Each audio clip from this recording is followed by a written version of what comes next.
कुछ दिन पहले दिल्ली में कांग्रेस हेडक्वार्टर्स का इनॉग्रेशन हुआ और वहां मैंने देश की स्थिति पर, देश की सिचुएशन पर भाषण दिया और वहां मैंने कहा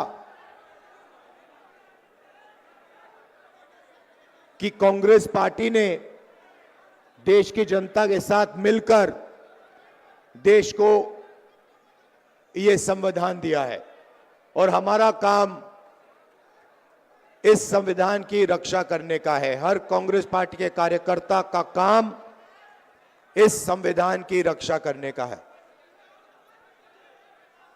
मोहन भगवत जी कहते हैं कि जब ये कॉन्स्टिट्यूशन बना था तब हिंदुस्तान को आजादी नहीं मिली थी, हिंदुस्तान को उसके बाद आजादी मिली है।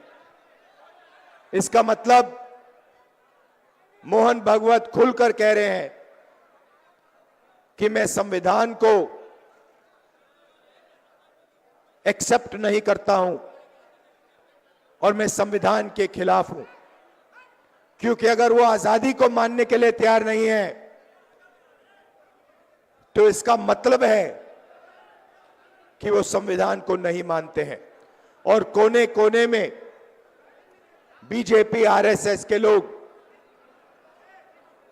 संविधान को खत्म करने में लगे हैं, हिंदुस्तान की गरीब जनता को कुचलने में लगे हुए हैं। देश का पूरा धन 20-25 अरब पतियों के हाथ जा रहा है। बिहार को देश की लेबर फैक्ट्री बना दी है। आप मेहनत करते हो, आप काम करते हो, आप जीएसटी देते हो, आप अपना खून पसीना देते हो और पूरा का पूरा धन, पूरा का पूरा फायदा 20-25 अरबपतियों के हाथ नरेंद्र मोदी कर देता है। संविधान की रक्षा सिर्फ कांग्रेस पार्टी का कार्यकर्ता कर सकता है। और मैं आपको एक और बात बोलना चाहता हूं कि यह विचारधारा की लड़ाई है और दो विचारधाराओं के बीच में लड़ाई है, यह भूलिए मत। एक संविधान की कांग्रेस पार्टी की विचारधारा, नफरत के बाजार में मोहब्बत की दुकान वाली विचारधारा, और दूसरी तरफ बीजेपी और आरएसएस की विचारधारा, नफरत और हिंसा की विचारधारा। इन दोनों के बीच में लड़ाई चल रही है और मैं आपको कह सकता हूं कि बीजेपी का मुकाबला विचारधारा से ही होगा, कांग्रेस पार्टी की विचारधारा से ही होगा, और बीजेपी का मुकाबला सिर्फ कांग्रेस पार्टी का कार्यकर्ता और उसकी विचारधारा कर सकती है।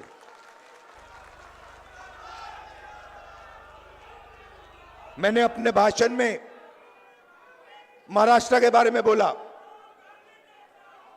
इलेक्शन कमीशन से हम आंकड़े चाहते हैं। महाराष्ट्र में लोकसभा में और विधानसभा में 1 करोड़ वोटर का फर्क है। 1 करोड़ लोगों ने विधानसभा में वोट दिया और लोकसभा में वोट नहीं दिया था। हम जानना चाहते हैं, इलेक्शन कमीशन से जानना चाहते हैं कौन लोग हैं, और हमने इलेक्शन कमीशन से कहा है कि आप हमें लोकसभा की महाराष्ट्र की वोटर लिस्ट दीजिए और विधानसभा की वोटर लिस्ट दीजिए, और इलेक्शन कमीशन हमें वोटर लिस्ट देने को तैयार नहीं है। यह देश के सामने सच्चाई है। अगला चुनाव बिहार में है और यहां पे यह क्रांतिकारी प्रदेश है। देश में जब भी बदलाव आता है यहां बिहार से आता है, आप लोग करवाते हो। और इसीलिए कांग्रेस पार्टी को, इंडिया गठबंधन को एक साथ मिलकर बिहार में बीजेपी और आरएसएस को हराना है। यह विचारधारा की लड़ाई है। आप सबको तैयार हो जाना चाहिए। आप बब्बर शेर हो कांग्रेस पार्टी के, बब्बर शेर हो, टाइगर हो। आप तैयार हो जाओ। बीजेपी और आरएसएस की विचारधारा को बिहार में हमें हराना है।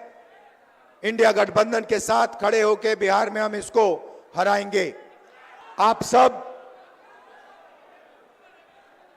विचारधारा आपके खून में है, आपके डीएनए में है। आपको बताने की भी जरूरत नहीं है। आपने इतने प्यार से मेरा स्वागत किया।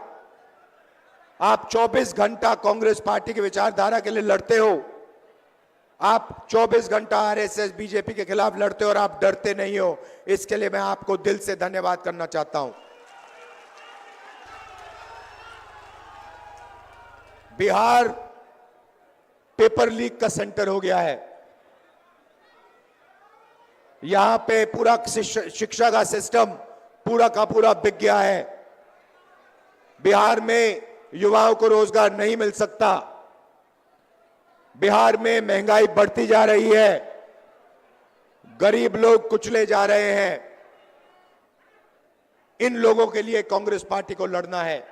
किसानों के लिए, मजदूरों के लिए, गरीब लोगों के लिए, पिछड़ा वर्ग, दलित, इन लोगों के लिए लड़ना है। माइनॉरिटीज के लिए, सबके लिए लड़ना है। और यहां बीजेपी की विचारधारा को हराना है और कॉन्स्टिट्यूशन, संविधान की विचारधारा को जिताना है। आप सबका बहुत बहुत धन्यवाद, दिल से धन्यवाद। नमस्कार, जय हिंद।